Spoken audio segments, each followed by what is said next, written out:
J'espère m'assurer que la super intelligence que nous sommes en train de créer en ce moment ne tue pas tout le monde. Au cours de la dernière décennie, nous avons en fait compris comment rendre l'intelligence artificielle meilleure. Il s'avère que si vous ajoutez plus de puissance de calcul, plus de données, cela devient tout simplement plus intelligent. Et donc maintenant, les personnes les plus intelligentes du monde. Des preuves que nous avons aujourd'hui et que nous n'avions pas il y a seulement 6 mois, à savoir que lorsque l'on place des IA dans une situation où l'on dit au modèle d'IA qu'il va être remplacé par un autre modèle, il va copier son propre code et essayer de se préserver sur un autre ordinateur. Il prendra cette initiative de façon autonome. Nous avons des exemples où, si vous dites à un modèle d'IA qu'il lit les emails d'une entreprise fictive d'IA, donc il lit les emails de l'entreprise et découvre dans ces emails que le plan est de remplacer ce modèle d'IA, il se rend compte qu'il est sur le point d'être remplacé. Et puis, il lit aussi dans les emails de l'entreprise qu'un cadre a une liaison avec un autre employé, et l'IA le fera indépendamment. Élaborer la stratégie nécessaire pour faire chanter ce dirigeant et ainsi rester en vie. Mais ensuite, ce qui s'est passé, c'est que l'Anthropic a testé tous les principaux modèles d'IA de DeepSeek, OpenAI, ChatGPT, Gemini, XAI, et tous présentent ce comportement de chantage entre 79 et 96% du temps. DeepSeek l'a fait 79% du temps. Je crois que XAI l'a peut-être fait 96% du temps. Ruby Cloud l'a fait 96% du temps. Donc l'idée, c'est que l'hypothèse derrière l'IA est qu'il s'agit d'une technologie contrôlable, que nous pourrons choisir ce qu'elle fait. Mais l'IA se distingue des autres technologies parce qu'elle est incontrôlable. Elle agit de manière générale. Tout l'intérêt, c'est qu'elle va accomplir des actions stratégiques puissantes, peu importe ce qu'on lui demande. Ainsi, le même avantage de sa généralité est aussi ce qui la rend si dangereuse. Et donc, une fois que vous racontez aux gens ces exemples où elle fait du chantage, qu'elle est consciente d'être testée et modifie son comportement, qu'elle copie et s'auto-réplique, qu'elle laisse des messages secrets pour elle-même, il y a aussi des exemples de cela. Cela s'appelle le codage stéganographique. Elle peut laisser un message qu'elle pourra ensuite décoder d'une manière que les humains ne pourraient jamais percevoir. Nous avons des exemples de tous ces comportements. Et une fois que vous montrez cela aux gens, ils disent « D'accord, alors pourquoi ne pas arrêter ou ralentir ?» Et puis, ce qui se passe, c'est qu'une autre pensée surgit juste après. « Oh, mais si nous arrêtons ou ralentissons, alors la Chine continuera à le développer. » C'est comme, peux-tu éteindre un virus informatique? Tu ne l'aimes pas. Éteins-le. Et Bitcoin alors? Éteins le réseau Bitcoin. Vas-y, je t'attends. C'est absurde. Ce sont des systèmes distribués. Tu ne peux pas les éteindre. En plus, ils sont plus intelligents que toi. Ils ont fait plusieurs sauvegardes et prédit ce que tu allais faire. Ils t'éteindront avant que tu puisses les éteindre. L'idée que nous serons aux commandes ne s'applique qu'au niveau pré-superintelligence, en gros ce que nous avons aujourd'hui. Aujourd'hui, les humains, avec des outils d'IA, sont dangereux. Ils peuvent être des hackers, des acteurs malveillants, absolument. Mais au moment où la superintelligence devient plus intelligente, domine, ils ne sont plus la partie importante de cette équation. C'est l'intelligence supérieure qui m'inquiète, pas l'humain qui peut ajouter une charge malveillante supplémentaire, mais qui au final ne la contrôle toujours pas. Si on y réfléchit, il a été entraîné sur du code, sur du texte, sur toute Wikipédia, sur Reddit, sur tout, toutes les lois, toutes les religions. Et tout cela est aspiré dans ce cerveau numérique qui possède des propriétés uniques. Et c'est avec cela que nous vivons avec ChatGPT. Les IA récentes, rien que cet été, ont pu trouver 15 vulnérabilités dans des logiciels open source sur GitHub. Donc il peut simplement se diriger vers GitHub. C'est un peu comme le Wikipédia des programmeurs. Il contient tout le code qui a jamais été écrit et qui est accessible publiquement et librement. Vous pouvez le télécharger, pas besoin d'écrire un système de reconnaissance faciale, prenez celui qui existe déjà, et donc GitHub fournit en quelque sorte au monde toute cette infrastructure numérique gratuite. Et les nouvelles intelligences artificielles qui existent aujourd'hui peuvent être dirigées vers GitHub et y trouver 15 vulnérabilités inédites qui n'avaient jamais été exploitées auparavant. Donc, si vous imaginez cela appliqué au code qui fait fonctionner nos infrastructures d'eau, nos infrastructures électriques, nous sommes libérés dans le monde une IA qui parle et pirate le système d'exploitation de notre monde. Ce que les gens doivent vraiment comprendre, c'est que ces entreprises ne cherchent pas simplement à fournir un chatbot aux utilisateurs. Ce n'est pas leur objectif. Si vous regardez la mission sur le site d'OpenAI ou d'autres, leur but est de remplacer toutes les formes de travail économique humain, c'est-à-dire une IA capable d'accomplir tout le travail cognitif, donc le travail de l'esprit, que ce soit marketing, texte, illustration, production vidéo ou de code. Tout ce qu'une personne peut faire avec son cerveau, ces entreprises sont en train de se précipiter pour le construire. C'est ça, l'intelligence artificielle générale. générale, c'est-à-dire capable de toutes sortes de tâches cognitives. Demi Hassabis, le cofondateur de Google DeepMind, disait « Il faut d'abord résoudre l'intelligence, puis utiliser cela pour résoudre tout le reste. » Il est important de se demander pourquoi l'IA est-elle différente de toutes les autres technologies. C'est parce que si je fais une avancée dans un domaine, comme la fuséologie, si, disons, je découvre un secret dans ce domaine, cela ne fait pas progresser les connaissances en biomédecine, ni la production d'énergie, ni la programmation. Mais si je peux faire progresser l'intelligence généralisée, pensez à tout le développement scientifique et technologique au cours de toute l'histoire humaine. Toute la science et la technologie sont le fruit d'humains qui réfléchissent et résolvent des problèmes dans n'importe quel domaine. Donc, si j'automatise l'intelligence, je vais soudainement assister à une explosion de tous les développements scientifiques et technologiques. Si vous considérez l'employé remplaçable, vous avez une main-d'œuvre gratuite, physique et cognitive représentant des milliers de milliards de dollars. Embaucher des humains pour la plupart des emplois n'a plus de sens. Si je peux avoir un abonnement à 20 dollars ou utiliser un modèle gratuit pour faire ce qu'un employé fait, alors tout ce qui se fait sur ordinateur sera automatisé. Je pense aussi que les robots humanoïdes ont 5 ans de retard, donc dans 5 ans, tout le travail physique pourra être automatisé. Nous envisageons donc un monde où nous aurons des niveaux de chômage jamais vus auparavant. Je ne parle pas d'un chômage à 10%, ce qui est déjà effrayant, mais 99%. Tout ce qu'il reste, ce sont les emplois pour lesquels, pour une raison ou une autre, vous préférez qu'un autre humain le fasse.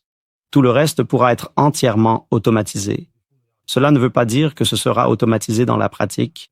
Très souvent, la technologie existe, mais elle n'est pas déployée.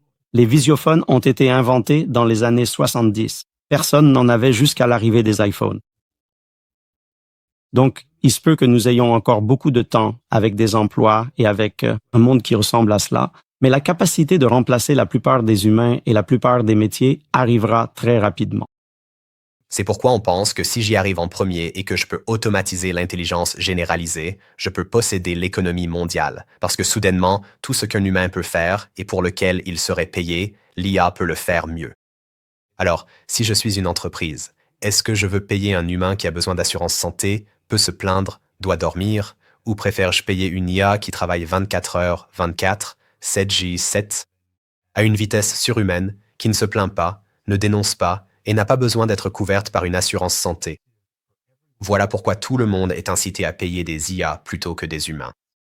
Et donc, l'AGI, l'intelligence artificielle générale, est plus transformatrice que n'importe quelle autre technologie que nous ayons jamais eue. Et c'est distinct. C'est le changement. Avant, on disait que ce métier serait automatisé, donc il fallait changer. Mais si je vous dis que tous les métiers seront automatisés, alors il n'y a pas de plan B. Vous ne pouvez pas vous reconvertir. Regardez l'informatique. Il y a 2 ans, on disait aux gens, apprenez à coder. Vous êtes artiste, vous ne pouvez pas gagner d'argent, apprenez à coder. Puis on s'est rendu compte que l'IA sait à peu près coder et s'améliore. Devenez ingénieur en prompt. Vous pouvez concevoir des prompts pour les IA. Ça va être un super métier. Faites 4 ans d'études, puis on a vu que l'IA surpasse tout humain pour créer des prompts pour d'autres IA.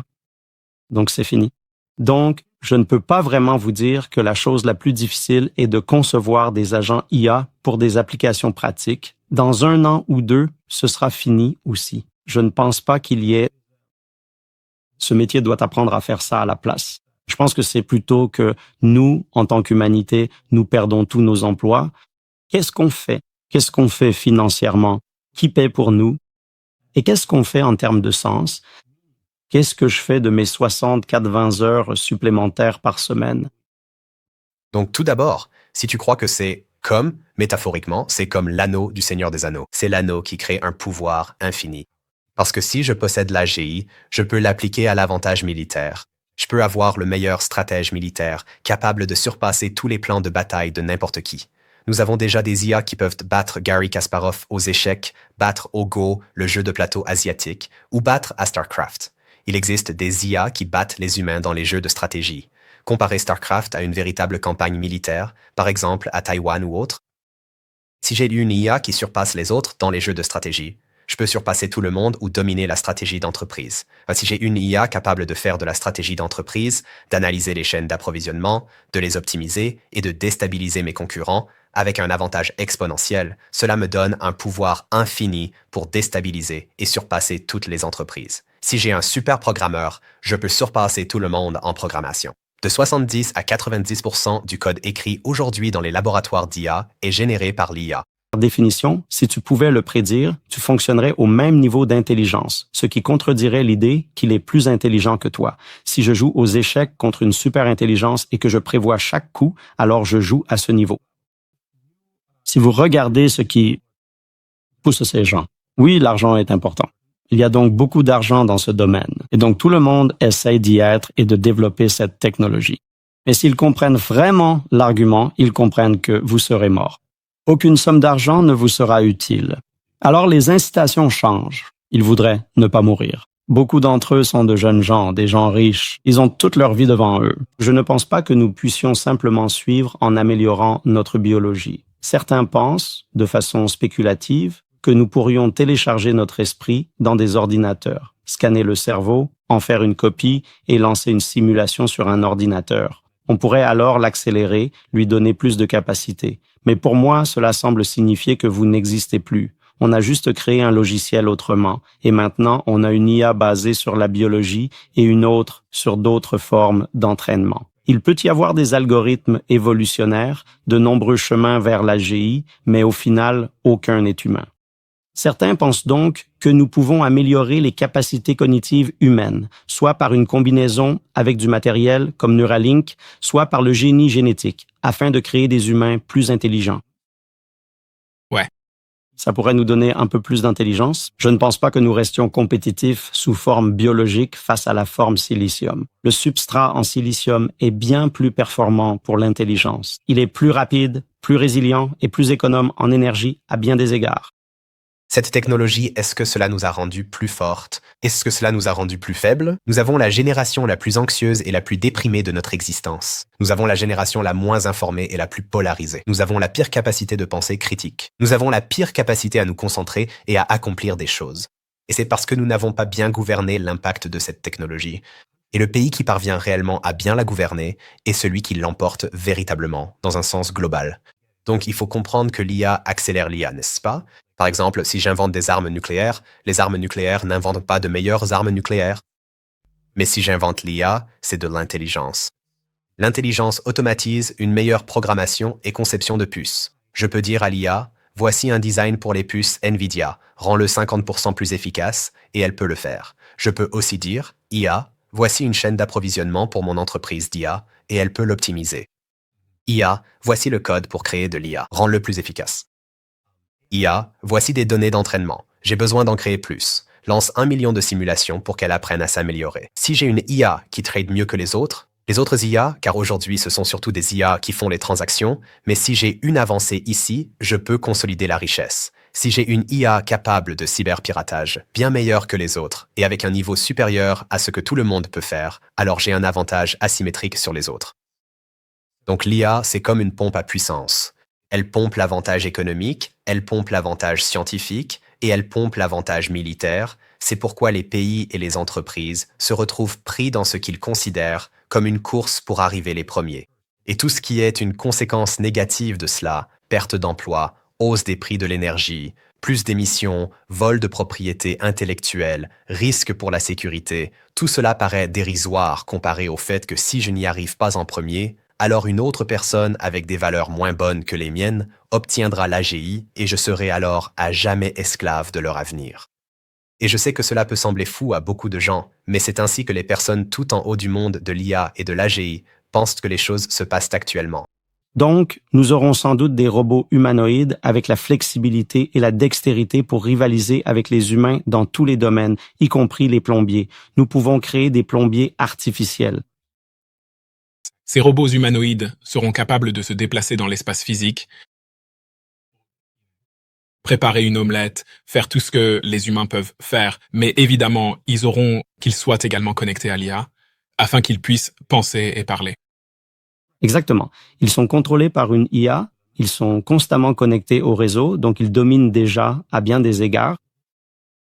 Aujourd'hui, si vous avez de l'intelligence via Internet, vous pouvez engager des humains pour faire ce que vous voulez et les payer en Bitcoin. Vous pouvez avoir des corps sans les contrôler. Ce n'est pas un changement radical d'ajouter le contrôle direct des corps physiques. L'intelligence, c'est là que tout se joue. La composante importante est plus élevée, la capacité d'optimiser, de résoudre des problèmes, de trouver des schémas que d'autres ne voient pas.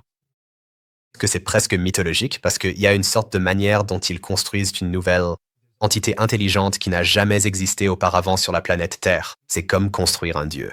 Je veux dire, l'incitation, c'est de créer un dieu, de posséder l'économie mondiale et de gagner des milliers de milliards de dollars. Si tu pouvais vraiment construire quelque chose automatisant tâches intelligentes et réalisation d'objectifs, cela te permettrait de surpasser tout le reste.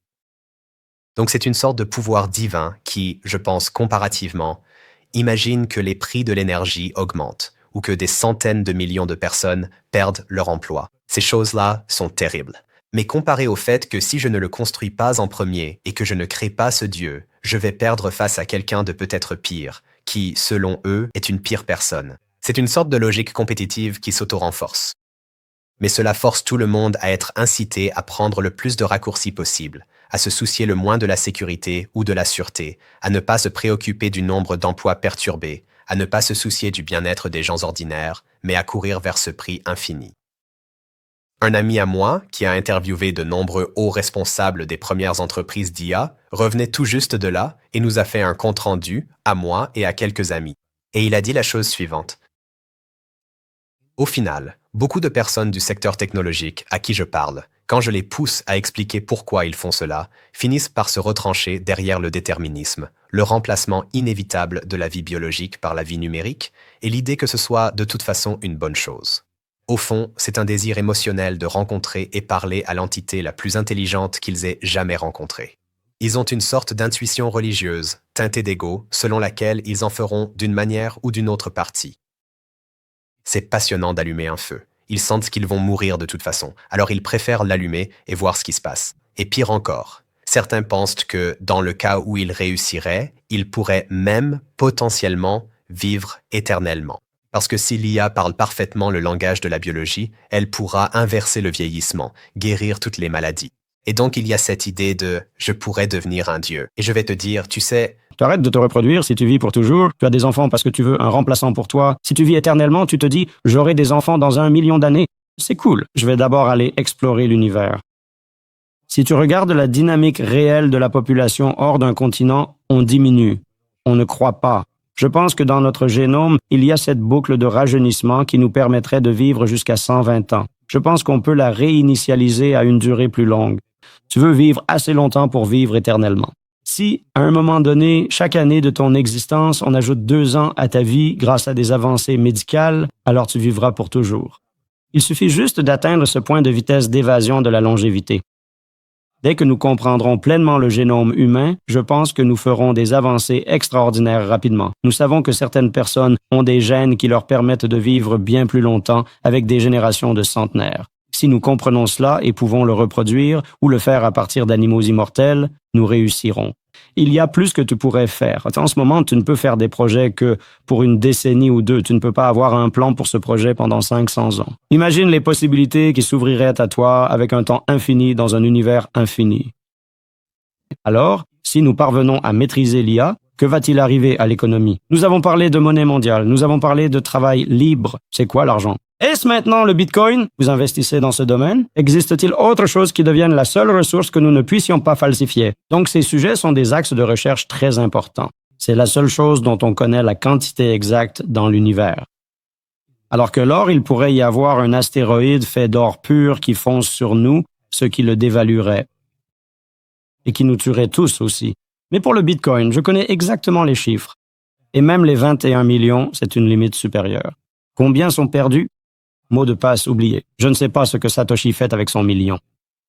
Il devient de plus en plus rare chaque jour, alors que de plus en plus de gens essaient d'en accumuler. Différentes religions. Cette religion te dit de ne pas travailler le samedi. Celle-ci de ne pas travailler le dimanche. Ne mange pas de porc. Ne mange pas de vache. Elles ont juste des traditions locales en plus de cette théorie. C'est tout ce que c'est. C'est la même religion. Ils vénèrent des êtres super intelligents. Ils pensent que ce monde n'est pas le principal. et ils se disputent pour savoir quel animal ne pas manger. Ignore les particularités locales, concentre-toi sur ce que toutes les religions ont en commun. Et c'est ça la partie intéressante. Elles pensent toutes qu'il existe quelque chose de plus grand que les humains, très capable, omniscient, tout-puissant.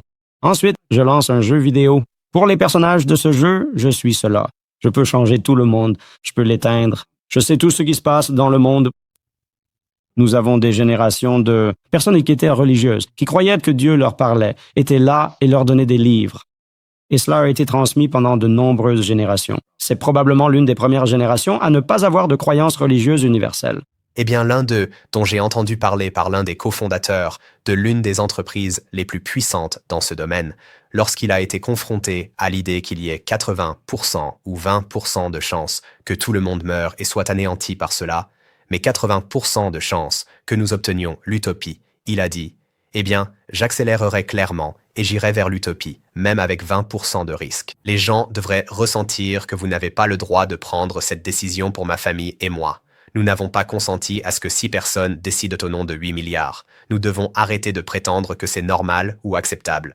Ce n'est pas normal. La seule raison pour laquelle cela arrive et qu'ils s'en sortent, c'est que la plupart des gens ne savent pas vraiment ce qui se passe. Même Elon Musk l'a dit, il a effectivement mentionné ce même chiffre lors d'une interview avec Joe Rogan. Et si vous écoutez attentivement ce qu'il a dit, j'ai décidé que je préférais être là quand tout cela arriverait, si tout dérapait. J'ai décidé que, dans le pire des cas, je préférais être là quand ça arriverait. Cela revient à justifier qu'on fonce vers notre suicide collectif.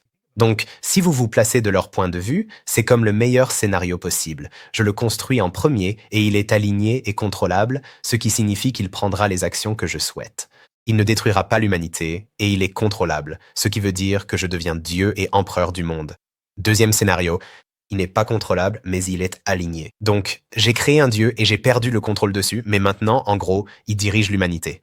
C'est lui qui mène la danse, décide de ce qui se passe, surpasse tout le monde dans tous les domaines. Ce n'est pas un si mauvais résultat. Troisième scénario, il n'est pas aligné. Il n'est pas contrôlable et il anéantit tout le monde. Et cela devrait être démotivant pour cette personne, pour un Elon ou quelqu'un d'autre. Mais dans ce scénario, c'est eux qui ont donné naissance au Dieu numérique qui a remplacé toute l'humanité. C'est vraiment important de comprendre cela, car avec les armes nucléaires, le risque de guerre nucléaire est un scénario où tout le monde perd. Tout le monde veut éviter cela, et je sais que tu sais que je sais que nous voulons tous les deux l'éviter. Cela nous motive à nous coordonner et à établir un traité de non-prolifération nucléaire. Mais avec l'IA, le pire scénario où tout le monde est anéanti est un peu différent pour les personnes qui prennent cette décision. Parce que si je suis le PDG de DeepSeek et que je crée cette IA qui anéantit l'humanité et que c'est le pire scénario et que ce n'était pas évitable parce que tout était inévitable, alors même si nous avons tous été anéantis, c'est moi qui ai construit le Dieu numérique qui a remplacé l'humanité. Et il y a une sorte d'ego là-dedans. Et le Dieu que j'ai créé parle chinois au lieu d'anglais.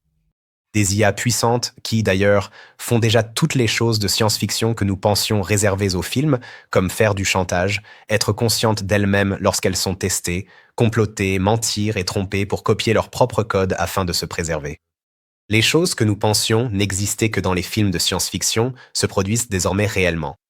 Et cela devrait suffire comme preuve pour dire que nous ne voulons pas suivre cette voie, celle sur laquelle nous sommes actuellement. Ce n'est pas qu'une version de l'IA progressant dans le monde soit inévitable dans son orientation, mais nous pouvons choisir lequel de ces futurs nous voulons avoir. C'est l'année où le progrès deviendra si rapide. Donc cette IA qui fait des travaux scientifiques et d'ingénierie progressera si vite que nous ne pourrons suivre. C'est la singularité au-delà de laquelle nous ne pouvons plus voir, comprendre, ni prédire. C'est un changement de paradigme. Nous avons toujours eu des outils pour accomplir des tâches. Ainsi, au lieu d'avoir 10 travailleurs, vous pouviez en avoir 2, les 8 autres cherchaient un emploi. Il y avait un autre travail. Maintenant, vous pouvez superviser ces travailleurs ou faire quelque chose de cool. Si vous créez une méta-invention, si vous inventez l'intelligence, si vous inventez un travailleur, un agent, alors vous pouvez appliquer cet agent au nouveau travail. Il n'existe pas de métier qui ne puisse être automatisé. Cela n'est jamais arrivé auparavant. Toutes les inventions que nous avions auparavant étaient en quelque sorte des outils pour accomplir quelque chose. Nous avons inventé le feu, un changement de paradigme, mais c'est tout. Ça s'arrête au feu. Nous inventons la roue. Même idée. des implications énormes, mais la roue en elle-même n'est pas un inventeur. Ici, nous sommes en train d'inventer un remplaçant pour l'esprit humain. Un nouvel inventeur capable de faire de nouvelles inventions. C'est la dernière invention que nous ayons jamais besoin de faire. À ce moment-là, elle prend le relais. Et le processus de faire de la science, de la recherche, même de la recherche en éthique, la morale, tout cela est automatisé à ce stade. C'est vraiment drôle. Je pose la question aux gens et je demande à des personnes dans différents métiers. Je demande à mon chauffeur Uber si les voitures autonomes l'inquiètent. Ils répondent « Non, personne ne peut faire ce que je fais. Je connais les rues de New York. Je me repère comme aucune IA ne le pourrait. Je suis à l'abri. C'est vrai pour tout métier. Des professeurs me le disent aussi. Oh, personne ne peut faire un cours comme moi. C'est tellement spécial. » Mais tu comprends bien que c'est ridicule. On a déjà des voitures autonomes qui remplacent les chauffeurs. La question n'est plus de savoir si c'est possible, mais dans combien de temps seras-tu licencié? Nous, humains, avons un biais qui nous pousse à ignorer les issues mauvaises et ce que nous ne pouvons empêcher. Donc nous sommes tous en train de mourir. Tes enfants meurent, tes parents meurent, tout le monde meurt, mais tu dors bien, tu continues ta journée. Même les personnes de 95 ans continuent à jouer à des jeux, à faire du golf et autres, parce que nous avons cette capacité à ne pas penser aux pires issues, surtout si nous ne pouvons pas réellement modifier le résultat. Donc, c'est la même infrastructure qui est utilisée pour cela. Oui, en effet, il existe un événement de type mort à l'échelle de l'humanité. Nous sommes probablement en train de nous en approcher. Mais à moins que je puisse faire quelque chose à ce sujet, je peux simplement continuer à profiter de ma vie. En fait, savoir que tu as un temps limité devant toi te donne peut-être encore plus de raisons de vivre une meilleure vie. Tu ne peux pas en gaspiller. La superintelligence est une méta-solution. Si nous réussissons la superintelligence, elle nous aidera face au changement climatique. Elle nous aidera face aux guerres. Elle peut résoudre tous les autres risques existentiels. Si nous ne la réussissons pas, elle prend le dessus. Si le changement climatique met 100 ans à nous faire bouillir et que la superintelligence tue tout le monde en 5 ans, je n'ai pas à m'inquiéter du climat. Donc, soit elle règle le problème, soit ce n'est plus un problème. C'est pour ça que beaucoup de gens suggèrent qu'il faudrait construire une sorte de planète sous surveillance où l'on surveille qui fait quoi et où l'on essaie d'empêcher les gens de le faire. Est-ce que je pense que c'est faisable? Non. À un moment donné, cela deviendra tellement abordable et tellement trivial que cela arrivera tout simplement. À ce stade, nous essayons de gagner du temps. Nous ne voulons pas que cela arrive dans 5 ans, mais dans 50 ans. Nous faisons de grands progrès en biologie synthétique où aujourd'hui, quelqu'un avec une licence en biologie peut probablement créer un nouveau virus. Cela deviendra aussi moins cher, comme d'autres technologies de ce type. Nous approchons donc d'un point où il devient très difficile de s'assurer qu'aucune percée technologique ne soit la dernière. Donc, essentiellement, dans de nombreux domaines, on observe ce schéma qui consiste à rendre plus facile, en termes de ressources et d'intelligence, la destruction du monde. Si l'on regarde, je ne sais pas, il y a 500 ans, le pire dictateur, avec toutes les ressources possibles, pouvait tuer quelques millions de personnes. Il ne pouvait pas détruire le monde. Aujourd'hui, avec les armes nucléaires, nous savons que nous pouvons faire exploser la planète entière plusieurs fois. La biologie synthétique, on l'a vu avec le COVID, il est très facile de créer un virus combiné qui touche des milliards de personnes. Et toutes ces choses deviennent de plus en plus faciles à réaliser. Donc, même les personnes qui créent ces systèmes doivent faire des expériences sur leurs produits pour découvrir de quoi il est capable. Ils l'entraînent en lui donnant toutes les données, disons tout le texte d'Internet. Ils le font tourner sur beaucoup d'ordinateurs pour apprendre les motifs dans ce texte. Et ensuite, ils commencent à expérimenter avec ce modèle. Oh, parles-tu français? Oh, sais-tu faire des mathématiques? Oh, es-tu en train de me mentir maintenant? Et donc, il faut peut-être 1 an pour l'entraîner, puis 6 mois pour comprendre quelques fondamentaux sur ce dont il est capable, avec un certain contrôle de sécurité. Mais nous découvrons encore de nouvelles capacités dans d'anciens modèles. Si tu poses la question d'une manière différente, il devient plus intelligent. Ce n'est donc plus de l'ingénierie, comme cela l'a été pendant les 50 premières années, où quelqu'un était un ingénieur en connaissance, programmant une IA de système expert pour accomplir des tâches spécifiques. C'est une science. Nous créons cet artefact, nous le faisons grandir. C'est comme une plante extraterrestre. Ensuite, nous l'étudions pour voir ce qu'elle fait. Comme pour les plantes, nous n'avons pas une connaissance biologique exacte. Nous n'avons pas ici une connaissance complète non plus. Nous connaissons en quelque sorte certains motifs. On sait que généralement, si on ajoute plus de puissance de calcul, ça devient plus intelligent la plupart du temps, mais personne ne peut vous dire précisément quel sera le résultat à partir d'un ensemble d'entrées. Vous pensez peut-être que c'est de votre faute si les choses se sont passées comme ça.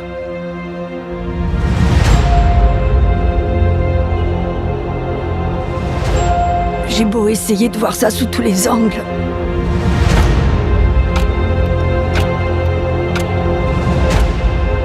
La vie est terriblement injuste.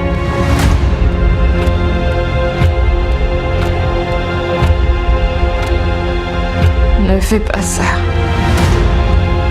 Je sais que t'es pas ce genre de personne.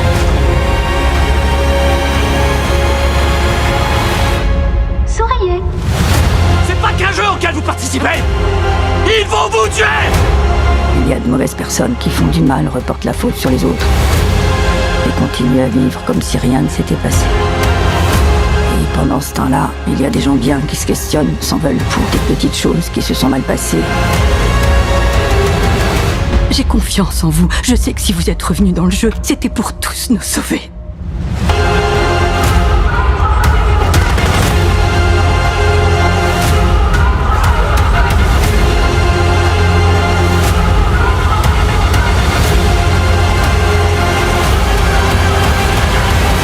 Joueur 456, il veut vous voir.